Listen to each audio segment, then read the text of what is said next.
Hello sa atong mga super teachers diha nga nagkabisi na paghimo sa certificates sa atong completers o graduates. So for today's upload mga ma'am and sir na atay short tutorial para dili na ta mag lisod, less hassle, tagsa-tagsa og input sa name sa students. So first step of course dapat ready na ang imuhang template sa certificate. For the second step, dapat na kay naka-ready daan nga name sa students. So, pwede na nimo i-type sa Excel. Sa first cell, type lang ka og name of students or list of students for certificate. Kunya sa second cell naka magsugod og input sa tanang mga name sa imuhang students. For the third step, balik ka dito sa imuhang certificate nga format or template.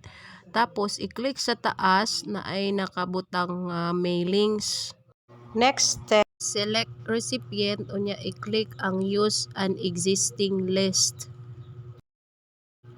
Next na pod is pangitaon nimo tong imong gi-save ganiha nga list sa imong student or name sa student. Tapos i-click lang na siyang okay. Next na pod, click insert merge field kanang nasa taas niya, click name of students. Then kahuman, need i-highlight ang name of students. Highlight na siya kanang name of students. Then kahuman sa taas, i-click nimo tong finish and merge.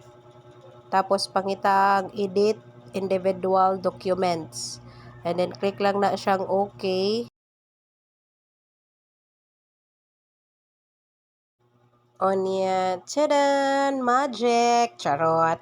Na naman answer, so di na ka maglisod pa og tagsa-tagsag input sa names sa imong mga students. So, minor corrections na lang sa spelling og ang LRN ng atong tiwason. Sige, laban! Kay daghan patang forms. Bye-bye! I hope nakatabang!